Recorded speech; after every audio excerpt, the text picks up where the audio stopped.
Isang mapagpalang araw mula sa ating Panginoong Diyos para sa atin mga kababayan.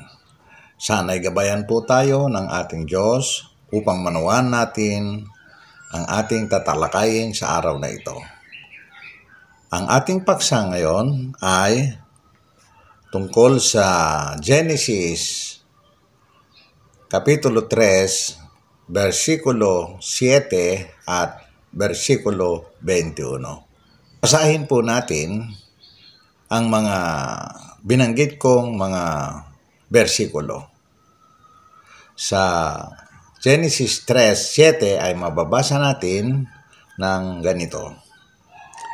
At parehong nabuksan ang kanilang mga mata at nalaman nilang sila'y mga hubad. Magkasama silang nagtahi ng mga dahon ng puno ng igos at kanilang ginawang pantakip. Yan po mga kababayan ang nabasa natin sa 7. At sa 21 naman ay ganito.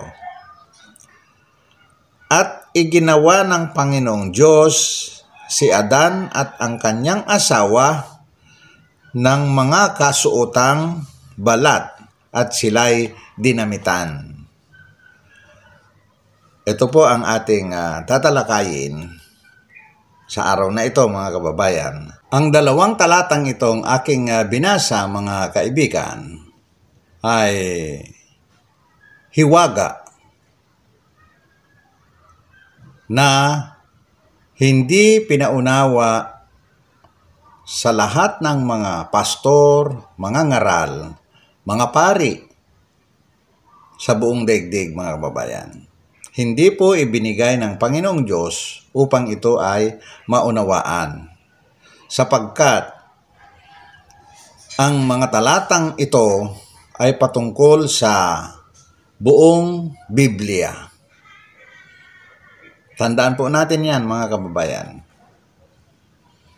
Ang 21 sa 3 Genesis na sinasabing iginawa ng Panginoong Diyos si Adan at ang kanyang asawa ng mga kasuotang balat at sila'y dinamitan. Mga kababayan, ang ibig sabihin po ng ating Panginoong Diyos, ang gusto ng Diyos na ipaunawa sa atin ay hindi po literal na kasuotan na damit. Hindi po. Ang ginawa po ng Diyos na tinutukoy dito ay ang Biblia. Yan po ang ginawa ng Diyos. Biblia po, hindi yung literal na kasuotan. Balikan po natin ang 3:7. At parehong nabuksan ang kanilang mga mata at nalaman nilang sila'y mga hubad. Magkasama silang nagtahi ng mga dahon ng puno ng igos at kanilang ginawang pantakip. Ito sa 7 po mga kababayan, ang ginagawa ng mga ngaral na nagtagpi-tagpi ng mga bersikulo upang makagawa sila ng isang kwento bilang pantakip sa katotohanan. Nakita po natin mga kababayan kung ano ang hiwagang ito.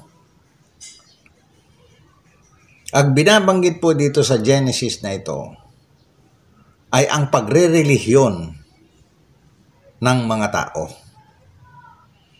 Ang Diyos ay gumawa ng isang aklat na tinatawag nating aklat ng buhay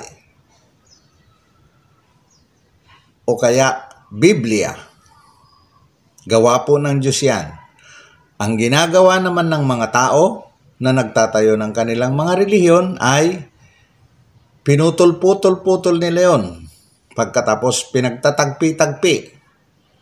Ngayon, ang nangyayari, napapagtakpan na yung katotohanan na gusto ng Diyos.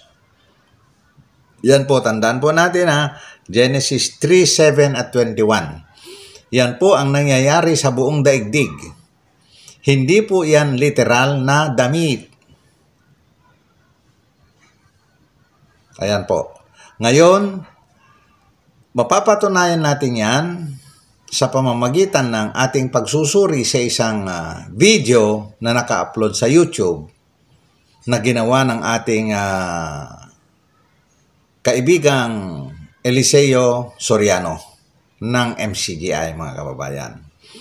Ang mangangaral po na ito ay napakahusay magtatagpi-tagpi ng mga bersikulo. Napakarami po niyang alam na bersikulo para pagtagpi-tagpiin. Makagawa lamang po siya ng istorya sa sarili niyang paraan bilang pantakip sa katotohanang nakalagay sa Biblia, mga kababayan. Suriin po natin, parunin natin, at unawain po natin ang mga bagay-bagay na ito. Simulan po natin panoorin, mga kababayan. Ang bahay ng Diyos, iglesia ng Diyos. Nandun ang pangalan niya. Hindi kahit saan nandun ang pangalan niya. Pinili ko ang bahay na ito upang ang aking pangalay tumuong magpakailanman ng wika ng Panginoon. Kaya sa Biblia, mayroong kinalalagyan yung pangalan ng Diyos. Gusto mong maging dapat, doon ka pa bautismo. Bautismohan sa pangalan ng Ama, ng Anak at ng Espiritu Santo. Nasaan yung pangalan ng Ama? Nasa iglesia ng Diyos. Yung anak nasaan? Pakinggan nyo kung asan yung anak. 3:6 ng Hebreo, ganito nakasulat. Tatapwat si Kristo gaya ng anak ay puno sa bahay niya. Kita nyo, si Kristong anak naman, puno sa bahay ng Diyos. Asan si Kristo? Nasa bahay din ng Diyos. Yung pangalan ng Ama, nasa bahay ng Diyos. Si Kristong anak, puno sa bahay ng Diyos. Meron ba tayong katunayan? 10:21. At yamang may isang dakilang saserdote na pangulo sa bahay ng Diyos. May isang dakilang saserdote, si Kristo yun. Pangulo sa bahay ng Diyos. Nasaan ho si Kristo? Nasa bahay din ng Diyos. Yung Ama, kanyang pangalan, nakakapit sa bahay ng Diyos. Si Kristo, pangulo sa bahay ng Diyos. Yung Espiritu Santo, nasaan? Gusto nyo malaman kung asan ng Espiritu Santo? Pakinggan nyo kung asan ng Espiritu. Sa Efeso 4, ganito nakasulat. May isang katawan. Tandaan nyo, may isang katawan, sabi ng Biblia. Naniniwala po ba kayong may isang katawan? Yung mystical body of Christ, yung Corpus Christi, meron talagang isa lang yun eh. Isa lang yun. Ano ba yung katawan na yun? Tignan muna nga natin na interpretasyon ng Biblia kung ano yung katawan na yan. At siya ang ulo ng katawan sa makapitbagay ng iglesia. Alin ho yung katawan? Iglesia. Sabi, siya ang ulo ng katawan sa makapitbagay ng iglesia. Ang iglesia, yun ang katawan. Isa lang ho yun. Hindi marami yung totoo nasa Biblia. Isa lang yun. Iglesia. Katawan yun. Ano sabi dun sa katawan? Ulitin ho natin ang Efeso 4:4 hanggang 5. May isang katawan at isang espiritu. Kita nyo? May isang katawan o iglesia. Dun sa iglesia o isang katawan, may isang espiritu rin doon. Tapos ano pa? Gaya naman ng pagkatawag sa inyo sa isang pag-asa ng pagtawag sa inyo. Isang Panginoon, isang pananampalataya, isang bautismo. Kita nyo? Nasaan ho lahat yung isa? May isang katawan, nandun yung isang espiritu, nandun ang isang Panginoon, nandun ang isang pagtawag, nandun ang isang pananampalataya, nandun din ang isang bautismo. Kaya ho lahat yan magkakasama sa isang katawan o iglesia, na siyang tinutukoy sa Bibliang bahay ng Diyos. Nakita nyo? Nakita nyo, sabi niya. Opo, nakita po natin, di po ba? Na napakahusay niyang magtagpi-tagpi ng mga bersikulo. Lahat po yan na binasa niya na bersikulo ay may kanya-kanya pong istorya yon upang unawain yung istorya na yon. Ngunit ang kanyang ginawa po, pinutol niya ang bawat istorya. Kumuha siya ng tig-iisang bersikulo, yun ang dinudugtong-dugtong niya. Nakakabilib po yan sa galing. Kayo po bahala. Talagang kung hindi po kayo nagbabasa ng Biblia at makikinig lang tayo sa kanyang mga paraan, estilo ng pagtuturo, ay maililigaw po ninyo kayo. Nabasa po natin sa Genesis na nagtagpi-tagpi si Adan at ang kanyang asawa ng dahon ng igos at ginawang pantakip. Ang ginagawa po ng Brother Eli Sariano ay nagtagpi-tagpi siya ng mga bersikulo upang mapagtakpan ang katotohanan. Ayan po ang ginawa ng Diyos sa kanya. Ginawa siyang tagatagpi-tagpi ng mga bersikulo, mga kababayan. Ginawa siyang matalino at ginamit siya ng dyablo upang gawin ang nakalaan sa kanyang gawain. Huwag po sanang sumama ang inyong loob. Katotohanan po ito. Ginawa siyang matalino at ginamit siya ng dyablo upang gampanin ang nakasulat sa Genesis 3:7. Mga kababayan, kung kayo po ay may kaalaman na o may nalalaman na anang tungkol sa mga kasulatan, suriin po ninyo yung kanyang mga binanggit na talata, yung mga tinagpi-tagpi na talata. May magkakaiba pong kahulugan at kwento at ipinapaliwanag. Yun po ang katotohanan. Nasa versikulo 21 ng Genesis 3. Yun po yung katotohanan. Ngayon po, ang mangangaral na ito na si Brother Eli Sariano ay ginawa siyang matalino upang gamitin ng dyablo, mga kababayan. Huwag po kayong magagalit, mga kababayan. Kung meron po kayong tutol sa sinasabi ko, mag-comment lang po kayo sa video na ito. Maliwanag po ha. Kailangan po natin maunawaan mabuti ang mga bagay-bagay na ito sapagkat, mga kababayan, ito ay tungkol sa ating kaligtasan sa espiritu. Kapag sumunod tayo sa mga makapangligaw na turo ng ating Brother Eli Sariano,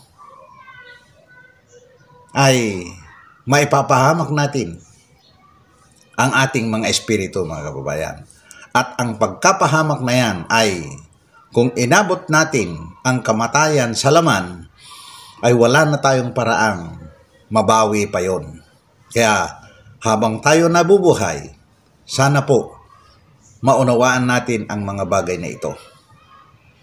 Ituloy po natin ang ating panonoorin at masuri natin mabuti, mga kababayan, kung alin ang totoo. Kaya po, tandaan natin, mga kababayan, mayroon lugar na kinaroroonan ng jurisdiksyon ng Diyos na doon sinabi ng Biblia, bautismuhan doon sa lugar na yon. Ang tinutukoy doon sa lugar, hindi ng, not by, baptizing them in the name of the Father and of the Son and of the Holy Spirit. Bautismuhan sa pangalan ng Ama, ng Anak at ng Espiritu Santo. Yung pangalan ng Ama, yung Anak at saka yung Espiritu Santo magkakasama sa isang katawan na siyang iglesyang sinasabi sa Biblia. Ano pat kung gusto nating pasakop sa Diyos, dapat masakop tayo nung iglesyang nasa Biblia. Kaya kami napasakop kami ron. umanib kami ron. Nakita nyo nakalagay, mga kaanib. Hindi naman kami yung iglesia ng nasa Biblia. Sinabi niya mga kaibigan, hindi daw sila yung iglesia ng Diyos. Totoo po, hindi po sila. Sapagkat umanib lang daw sila. Malaki pong kalokohan yon. Mga kababayan, umanib daw sila sa iglesia ng Diyos na totoo. Sino tumanggap sa kanila? Kung umanib sila. Kaya itong ating mga ngaral na ito, nag-i-imagine lang ng pag-anib. Hindi po totoo yun. Sapagkat ang totoong iglesia ng Diyos ay itatatag dito sa lupa. Maliwanag po itatatag dito sa lupa. Nino? Sino po magtatatag? Yun pong pagpapahayagan ng Panginoong Hesukristo ng totoong pangalan. Yan po ang magtatatag dito sa lupa. Nang aking sinasabi naman po ngayon ay inihayag na ng ating Panginoong Hesukristo ang totoong pangalan ng tunay na iglesia na lilitaw dito sa Pilipinas.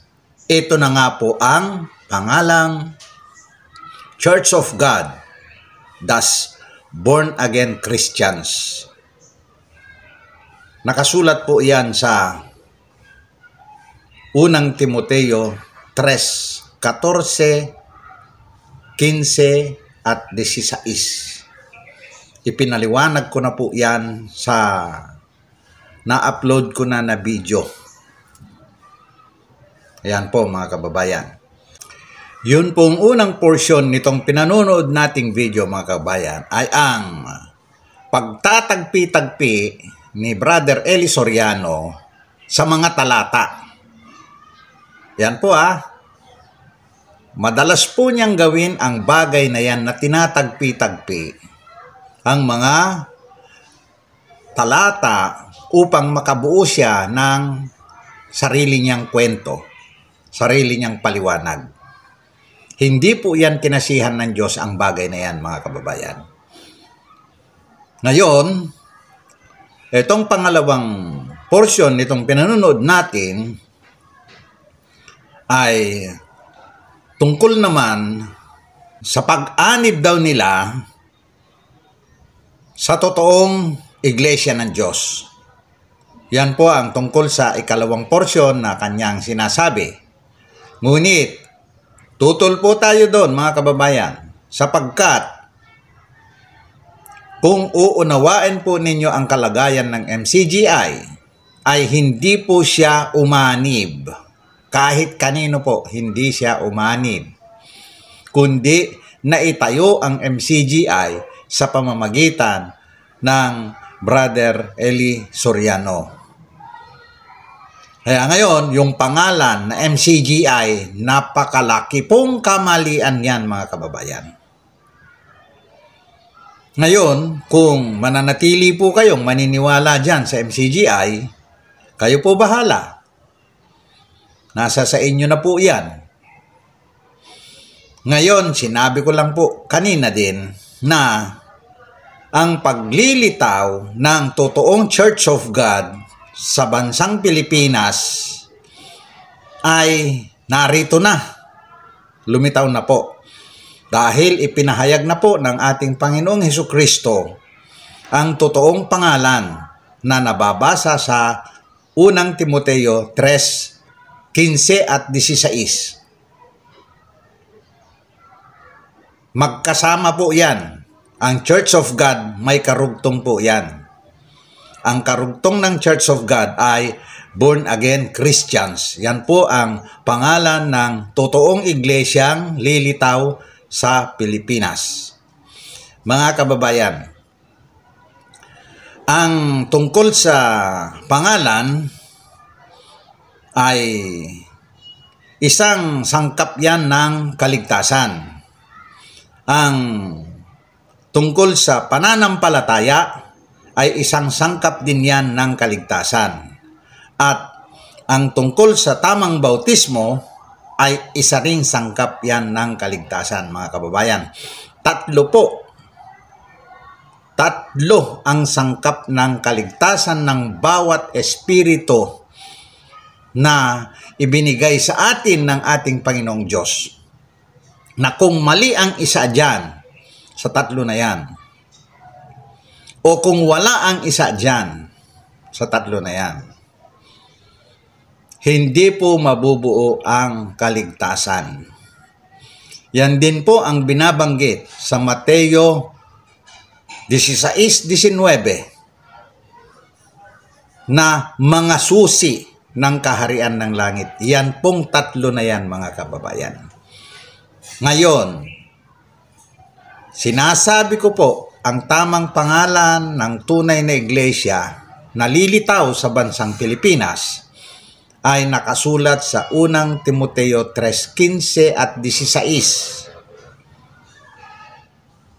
Nababasa sa 15, Iglesia ng Diyos. Idinugtong ang 16, ang ating Panginoong Jesucristo, siya ang unang born again.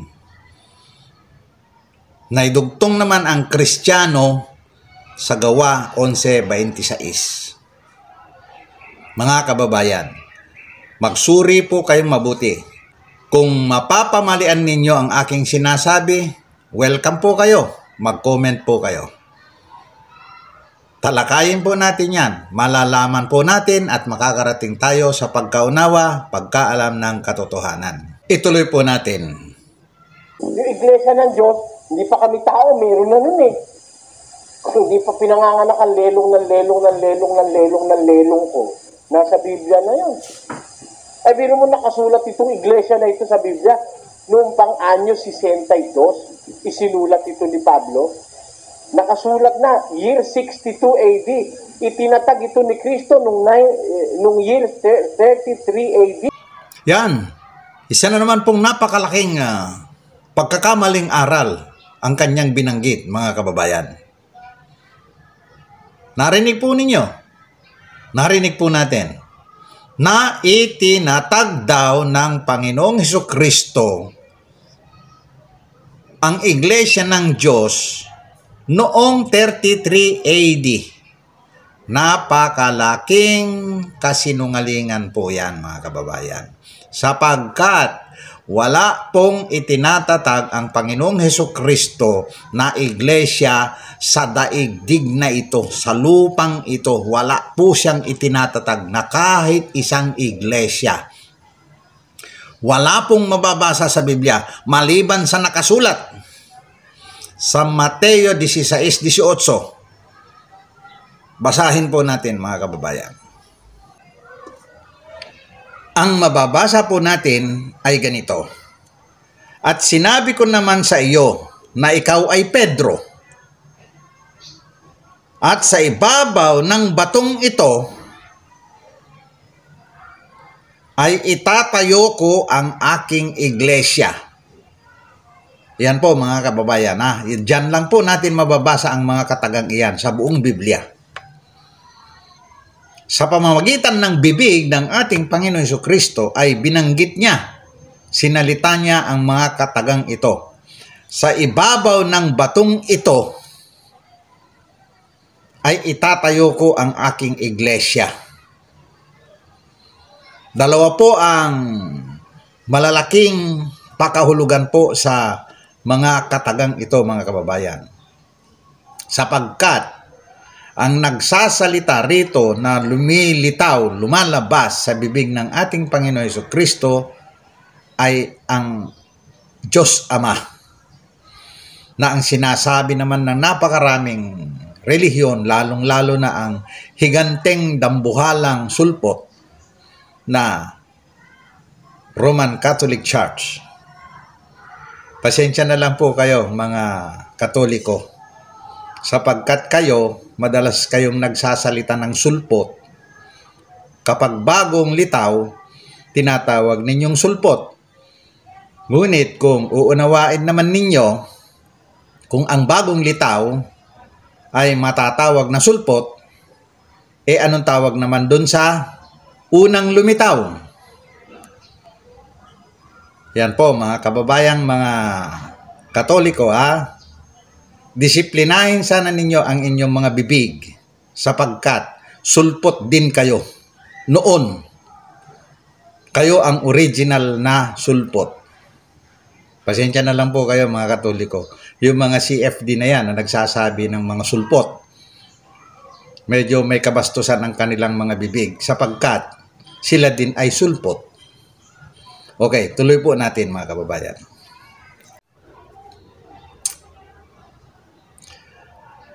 Ang sinabi nitong kaibigan nating Eliseo Soriano na itinatag daw ng Panginoong Hesukristo taong 33 AD.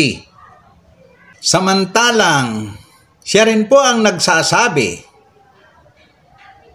na isinulat ni Apostol Pablo ang mga katagang iglesia ng Diyos noong taong 62 AD. Ayan mga kababayan, napatunayan po natin ang kasinungalingan ng ating most sensible preacher in our times. Naitatag na pala noong 33 AD. Samantalang unang naisulat ang salitang Iglesia ng Diyos ay 62 AD. Napansin po ba natin yon? Kung paano niya pilipitin ang kwento? Wow! Yan po ang magaling. Totoo po magaling. Sapagkat ginagamit siya ng dyablo upang iligaw ang marami. Unawain po ninyo mabuti ang bagay na yan na binanggit niya mga kababayan. Ang Panginoong Hesus ay inaakusahan niyang nagtatag daw ng iglesia noong 33 AD. Mga kababayan, kasinungalingan po yon mga kababayan. Sapagkat ang Panginoong Hesukristo ay hindi nagtatag ng kahit isang iglesia dito sa daigdig na ito mga kababayan. Pagkatapos, 62 AD noong isulat ng Apostol Pablo ang Iglesia ng Diyos. Bakit hindi ipinasulat sa mga naunang sumulat ng Bagong Tipan? Kung 33 AD na itatag na. Sige nga mga kababayan, tutulan nga ninyo ang bagay na yan. Kaya kasinungalingan po ang itinuturo ng mga ngaral na yan mga kaibigan. Hindi po totoong nagtatag ang Panginoon Hesukristo ng kahit isang iglesia, kahit kalahati, kahit 1/4 man lang ng iglesia, wala po siyang itinatag sa daigdig na ito. Yan po mga kababayan. Napatunayan na po natin na ang Brother Eli Soriano ay nagtuturo ng kasinungalingan mga kababayan. Mananatili pa ba kayo dyan sa daang nilakaran ng masamang tao? Nag-umpisa siyang mangaral, 30 anyos, 30 anyos siya. Mula noon hanggang sa 33 and a half na pumanik siya sa langit, ipinangaral niya na yung iglesia ng Diyos na nasa Biblia. At yan naman ang isinulat ng mga apostol. Isinulat siya ni San Pablo no less than the early 60s. Ayan po mga kababayan. Sinabi po niya na isinulat ni Apostol Pablo noong early 60s.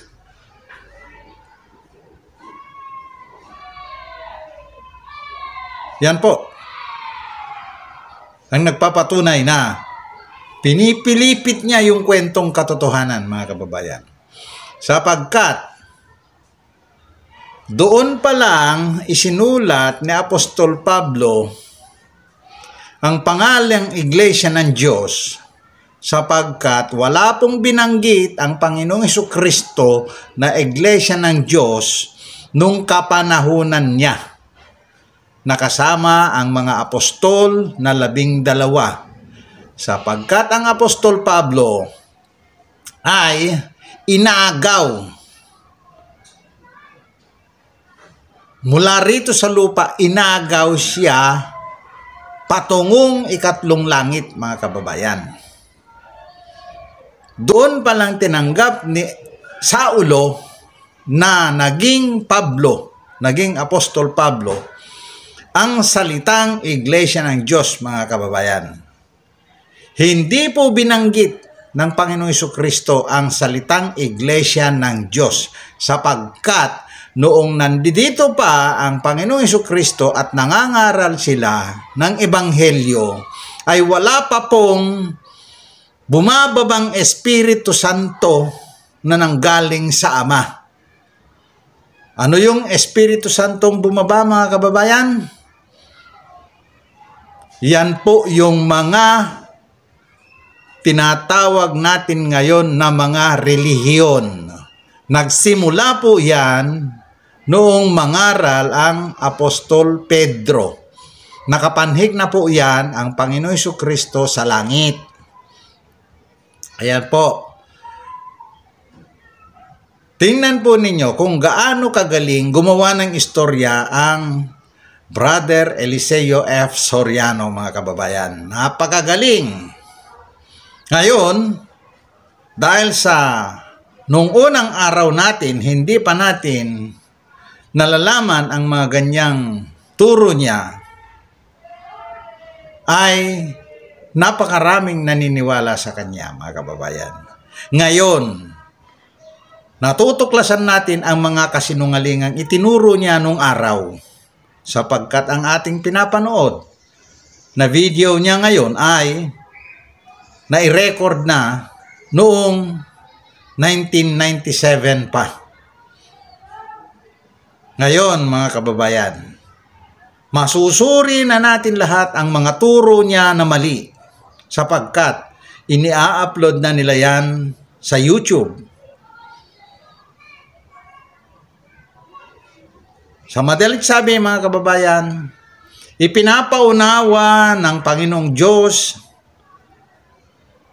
sa lahat ng tao sa daigdig ang mga naunang maling turo na dapat nating iwasan na ngayon at sumunod na tayo sa tama. Ituloy po natin panoorin ang kanyang video, mga kaibigan. Yung first century, ay nakasulat na sa Biblia, ngayon ay 1997 na. 1,933 taon na nakakalipas nang isulat siya ni Papa. Ayan po, mga kaibigan. Binanggit po niya, 1997 pa, nung may record niya ang video na ito. Ano natin sasabihin tayo yan? Hindi tayo yan. Hindi pa nga tayo pinapanganak eh. Nandyan na yan eh. Mga kaibigan, yan din po ang nagpapatunay na hindi niya naunawaan ang 3 panahon. Ang kapanahunan na mula kay Adan hanggang sa Panginoong Hesukristo ay yan ang tinutukoy na unang panahon. Ang panahon ng mga apostol mula kay Apostol Pedro hanggang kay Apostol Pablo, yan ang gitnang panahon. Yan ang panggitnang panahon, mga kababayan. At ang 3 panahon ay mula nung matapos ang panahon ng mga apostol hanggang sa dulo ng kapanahunan. Yan po ang 3 panahon na siyang tinatawag na kapanahunan ng wakas. Yan po yung panahon natin. Nagsimula po yung 3 panahon na yan pagkatapos ni Apostol Pablo. pagkamatay po ni Apostol Pablo. Ayan po. Nakasulat po yan sa Aklat ng Mga Gawa, mga kababayan. Kaya ang ating panahon na tinatawag ng panahon ng kawakasan, hindi naunawaan ng ating kaibigang mga ngaral Eli Soriano yung tatlong panahon na yan, mga kaibigan.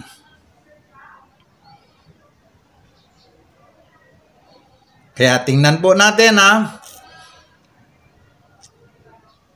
Ikinokonsidera niya na ipinangaral na daw ng mga apostol. Opo, pinangaral na po nila. Sapagkat ang Apostol Pablo, inilabas na niya, isinulat na niya sa unang Timoteo 3:15 at 16. Palihim po ito.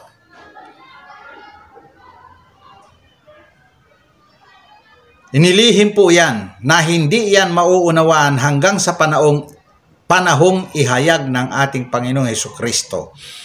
At ang sinasabi ko po ngayon na po yung panahon na inihayag ang pangalan na nakapalaman sa unang Timoteo 3:15 at 16. Ituloy po natin ang video at unawain po natin mabuti. Kailangan mapasakop lang tayo dyan. Diyang kapabautismo sa iglesia na yung sinasabi sa Biblia. Anong katunayan? Sa iglesia ginaganap ang bautismo. Dahil nandun yung pangalan ng Ama, ng Anak at ng Espiritu Santo. Meron ba tayong patutuon doon ginaganap ang bautismo sa iglesia? Pakinggan nyo sa unang Korinto 12, ganito nakasulat. Sapagkat sa isang Espiritu ay binabautismuhan tayong lahat sa isang katawan. Saan tayo dapat bautismuhan? Bautismuhan tayong lahat sa isang katawan. Alin yung katawan? Yun nga ang iglesia. Nandun yung pangalan ng Ama, nandun ang Anak at nandun ang Espiritu Santo. Kaya yung salita sa Biblia, bautismuhan sa pangalan ng Ama, ng Anak at ng Espiritu Santo, magaganap lang ng tao yun pag tinanggap mo ang bautismo sa iglesyang nasa Biblia. Ayan. Kaya meron pong paaral ng Diyos na dapat kang sundin, hindi kahit saan pupunta ka. Ang kaso, nagpabautismo ka nga. Nagpabautismo ka naman. Iglesia Evangelica Metodista en las Islas Filipinas, Yemilit. Nasa Biblia ba yun? Wala yun. Iglesia Adventista del Septimo Dia, Sabadista. Nasa Biblia ba yun? Wala yun eh. Payag kayo? Wala yun. Kahit sino magbasa, wala sa Biblia. Iglesia Jerusalem Nueva. Meron ba nun? Wala nun. Tayo lang ng pastor yun. Iglesia ni Kristo na si Kristo'y tao. Wala sa Biblia.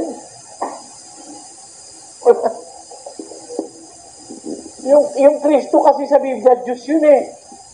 Yung kanilang iglesia ni Kristo'y tao, yung Kristo nila. Kawawa naman sila. Wow! Ang galing po. Lahat ng binanggit niyang pangalan ay wala daw sa Biblia. Subalit, ang MCGI ay wala rin po sa Biblia. Ang galing po ng ginagawa niya, mga kababayan. Anong ibig niyang patunayan? Yung MCGI ba ay nakasulat sa Biblia? O kaya yung pag-anib ba ng grupo niya sa Iglesia ng Diyos kaya naging member? Mga kababayan, lahat po kayo nakaanib dyan ay wala po sa katotohanang napaanib kayo sa tunay na Iglesia ng Diyos. Bakit po? Sinasabi ko na po, hindi po mangyayaring napaanib kayo sa tamang iglesia ng Diyos sapagkat ang bautismo ng tamang iglesia ng Diyos ay hindi inilulubog sa tubig. Sapagkat ang bautismo ng MCGI ay inilulubog sa tubig tungo sa kamatayan ng Espiritu Santo na pinatira ng Diyos sa inyong mga puso. Tandaan po ninyo yan, mga kababayan.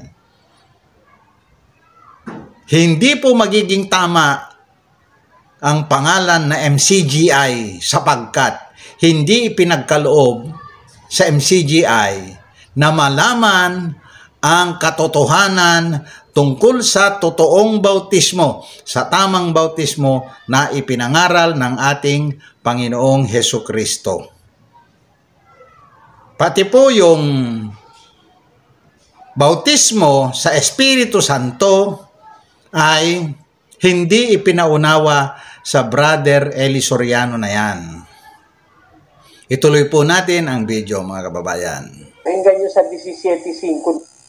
Jeremias, sumpain ang tao na tumitiwala sa tao. Sumpain ang tao na tumitiwala sa tao. Iglesia ka ni Kristo, naniniwala ka ni Kristo, tao pala si Kristo, kasumpa-sumpa ka.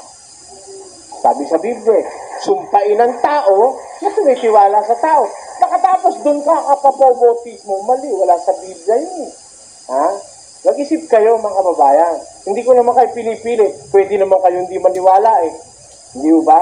Hindi naman kayo mawawala ng gana pag hindi kayo naniwala sa akin. Hindi ba? Hindi naman kayo maghihirap kung hindi kayo maniwala sa akin. Maaaring marami kayong pera. Pero hindi ho ganun ang pinag-uusapan eh. Ang pinag-uusapan, Biblia. Ayan po, mga kaibigan. Biblia ang pinag-uusapan. Totoo po. Pero, yun pong kanyang mga ipinapaliwanag po tungkol sa mga salita ng Diyos, tungkol sa paksang ito, mga kababayan. Napakarami na po nating napatunayan na itinuturo niya na kasinungalingan naman. Mga kaibigan, ito pong mga inaatake niya mga pangalan na binanggit niya na mga grupo, kasama rin naman po ang MCGI doon.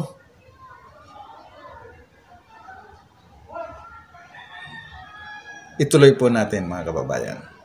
Kung Biblia pag-uusapan, hindi kahit saan pwede ka. Kung Biblia pag-uusapan, pabautismo ka para masakop ka ng Diyos, saan ka papabautismo? Sa pangalan ng Ama, ng Anak at ng Espiritu Santo. Alin yun? Nandun yun sa iglesyang sinasabi sa Biblia. Nandun yung pangalan ng Ama, nandun yung Anak, nandun din yung Espiritu Santo. It is the place of God's jurisdiction. Doon ka pupunta, doon ka papasakop. Yun ang sinabi ni Jesus, kung saan ako nandun, dapat nandoon din ang lingkod ko. Si Kristo ay puno sa bahay ng Diyos. Hebreo 3:6. Kaya doon ka dapat pumunta sa pinagpupunuan ni Kristo. Ang tanong, kung ayaw ka't pasakop, ayaw mo dun sa lugar na yon. Basta kahit saan ka pwede, sabi mo, payag ba ang Diyos doon? Pakinggan nyo sa Isaiah, ganito ating mababasa. Kami ay naging gaya ng hindi mga pinagpunuan kailanman, gaya ng hindi natawag sa iyong pangalan. Sabi sa Biblia, mayroong mga tao, naging kagaya kami ng hindi pinagpunuan kailanman. Hindi sila nasakop ng pamumuno ni Kristo. Hindi kami natawag sa pangalan mo. Ay, ano hinihintay ng mga taong ito? Kaming lahat ay nagsisiungol na parang mga oso at lubhang dumadaing na parang mga kalapati. Kami nagsisihanap ng kahatulan, ngunit wala, ng kaligtasan, ngunit malayo sa amin. Ang layo pala ng kaligtasan doon sa hindi pinagpupunuan ni Kristo. Paano ka nga namang maligtas kung hindi ka pagpupunuan ni Kristo? Ayan na po, mga kaibigan. Ang MCGI po ay totoong hindi pamumunuan ng Panginoong Hesukristo. Inamin na po niya. Ngunit, kung kayo po ay naniniwala na ang MCGI, iyan ang pinamumunuan ng ating Panginoong Hesukristo, ay sinasabi ko naman, nailigaw na po kayo, mga kababayan. Kaya dapat po kayong magsuring mabuti ngayon at may buhay pa kayo. Patay man ang espiritong pinatira sa inyo ng ating Panginoong Diyos sa pamamagitan ng bautismo ng MCGI.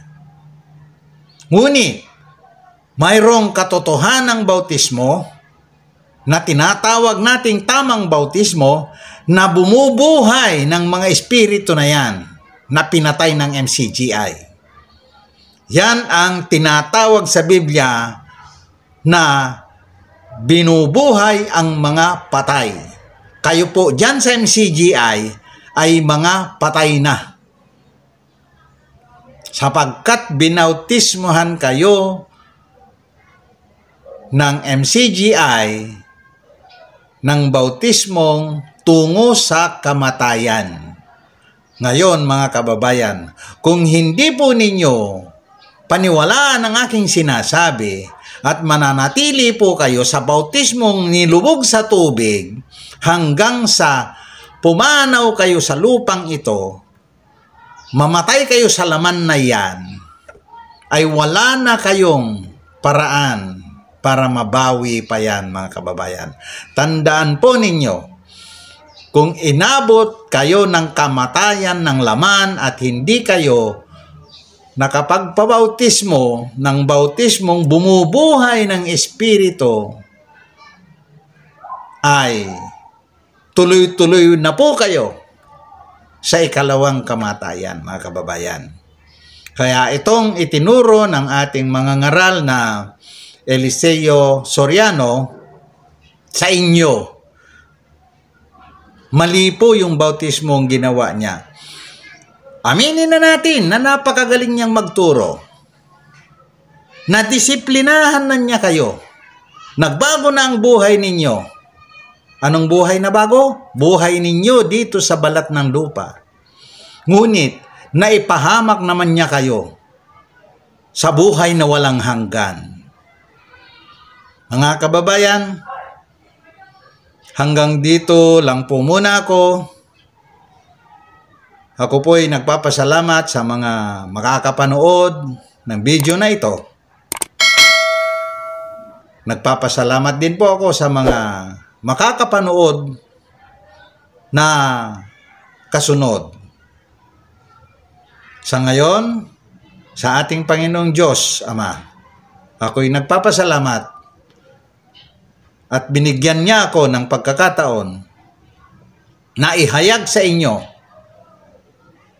ang mga lihim na isinulat sa aklat ng buhay. Maraming salamat po.